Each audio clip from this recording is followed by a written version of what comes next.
बिहार में एक बार फिर चुनाव की डुगडुगी बज गई है। चुनाव आयोग के द्वारा तारीखों का ऐलान कर दिया गया है। नमस्कार, दर्श न्यूज में आपका स्वागत है। मैं हूं अनुराग। बड़ी खबर निकलकर सामने आ रही है, चुनाव से जुड़ी हुई है और राज्यसभा चुनाव की हम बात कर रहे हैं। बिहार की 2 सीटें खाली हुई हैं। राज्यसभा की जो सीटें हैं उन पर चुनाव की तारीखों का ऐलान कर दिया गया है। देश भर की अगर बात करें तो देश भर की 12 सीटों पर चुनाव की तारीखों का ऐलान कर दिया गया है। तो सबसे पहले आपको वो तारीख बताते हैं जिस दिन वोट होंगे। दरअसल ये राज्यसभा के चुनाव हैं और राज्यसभा के चुनाव के लिए जो वोटिंग होगी वो 3 सितंबर को वोटिंग होगी। वोट डाले जाएंगे। आप लेटर देख सकते हैं जो चुनाव आयोग के द्वारा लेटर जारी किया गया है, तारीखों का ऐलान किया गया है। 3 तारीख को वोट डाले जाएंगे और 3 तारीख को ही काउंटिंग होगी, यानी 3 तारीख को ही रिजल्ट घोषित किया जाएगा। उससे पहले आपको बताएं कि जो नॉमिनेशन की प्रक्रिया है 14 अगस्त से नोटिफिकेशन जारी किया जाएगा और उस दिन से नॉमिनेशन शुरू होगा और 21 अगस्त तक ये नॉमिनेशन की प्रक्रिया चलेगी। उसके अलावा उसके बाद 26 और 27 ये 2 दिन होंगे। अलग अलग राज्यों के लिए अलग अलग समय दिया गया है कि 26 और 27 को है नाम वापसी की आखिरी तारीख होगी।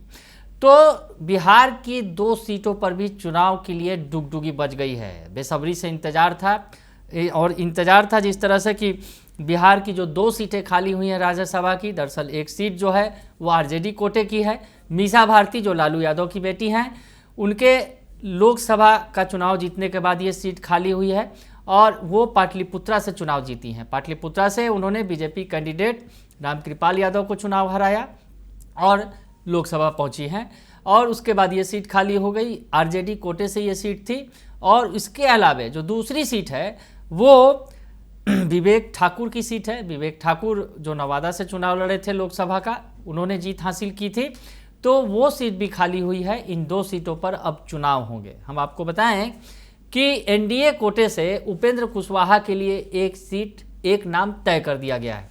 दूसरा नाम कौन सा होगा ये देखना दिलचस्प होगा, लेकिन जो एक साथ चुनावों की तारीखों का ऐलान किया गया है उसके बाद अब मामला दिलचस्प नज़र आ रहा है कि आखिर आगे क्या होगा। पहले जो बताया जा रहा था कि जो 2 अलग अलग कोटे की सीट हैं, तो ऐसी स्थिति में 2 अलग अलग नोटिफिकेशन जारी किए जाएंगे और अब एक नोटिफिकेशन जारी किया गया है दोनों ही सीटों के लिए। तो ऐसी स्थिति में आगे कौन से समीकरण बनेंगे ये देखना दिलचस्प होगा। इसकी चर्चा हम अलग से करेंगे, लेकिन ये जानकारी आपको दे रहे हैं कि जो सीटें खाली हुई हैं, आप देख सकते हैं जो लिस्ट जारी किया गया है जिसमें असम, बिहार, हरियाणा, मध्य प्रदेश, महाराष्ट्र, राजस्थान, त्रिपुरा, तेलंगाना और ओडिशा से ये सीटें खाली हुई हैं, जिसमें बिहार की भी 2 सीटें हैं, महाराष्ट्र की भी कई सीटें हैं और उसके अलावा राजस्थान, त्रिपुरा, तेलंगाना और उड़ीसा की भी सीट है। तो ऐसी स्थिति में जो बिहार के बारे में जानकारी दी गई है, जो बिहार की जो ये सीटें खाली हुई हैं उसके लिए वजह बताया गया है। जो वजह हमने आपको बताई कि ये जो कैंडिडेट हैं, जो राज्यसभा के सांसद हैं, वो लोकसभा का चुनाव जीत चुके हैं, उसके बाद ये सीट खाली हुई है। तो ऐसी 9 सीटें हैं जो इस वजह से खाली हुई है। उसके अलावा और भी वजहों से जो सीटें खाली हुई हैं वो बताया गया है, वो जानकारी दी गई है। तो ऐसी स्थिति में जो बिहार में मीसा भारती का टर्म अप टू जो टर्म बताया गया है, ये जो सीट है, जो मीसा भारती की सीट खाली हुई है, उसका कार्यकाल जो है 7/7/2028 तक होगा। यानी इस पर जो कैंडिडेट जीतेंगे वो 2028 तक सांसद बने रहेंगे और जो दूसरी सीट है विवेक ठाकुर की सीट, उस पर 9/4/2026 तक कार्यकाल होगा। यानी इस सीट से जो सांसद बनेंगे राज्यसभा के, उनका कार्यकाल 9/4/2026 तक होगा। तो ये 2 सीटें बिहार से खाली हुई हैं और बिहार के लिए अब फिर से एक बार चुनाव होने जा रहे हैं। एक सीट पर तो नाम पहले से ही बीजेपी ने तय कर रखा है।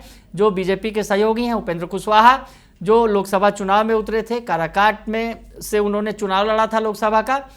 हालांकि काराकाट के कुछ समीकरण ऐसे बने, पवन सिंह जो भोजपुरी सुपरस्टार हैं वो उतर गए मैदान में बीजेपी से बगावत करके और उसके बाद जो वहाँ की तस्वीर बदल गई थी। तो ऐसे में उपेंद्र कुशवाहा चुनाव हार गए थे और वहाँ से CPI-ML के जो नेता हैं, कार्यकर्ता हैं, उन्होंने चुनाव जीत लिया था।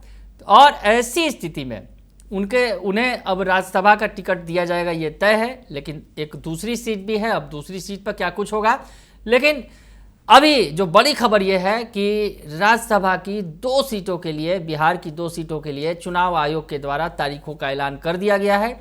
3 अक्टूबर को माफ़ कीजिएगा 3 अक्टूबर को, माफ़ कीजिएगा 3 सितंबर को वोट डाले जाएंगे और 3 सितंबर को ही रिजल्ट आ जाएगा। तो ऐसी स्थिति में जो प्रक्रिया शुरू होगी, 14 अगस्त को नोटिफिकेशन जारी होगा और 21 अगस्त तक नॉमिनेशन का आखिरी दिन होगा।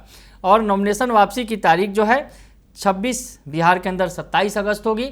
तो ऐसी स्थिति में अब एक बार फिर बिहार में चुनाव होंगे और अब इसके लिए कौन से जोड़ तोड़ होते हैं ये देखना बड़ा ही दिलचस्प होगा। बने रहिए दर्शन न्यूज के साथ, तमाम खबरों से आपको अपडेट रखेंगे। फिलहाल के लिए इतना ही, धन्यवाद।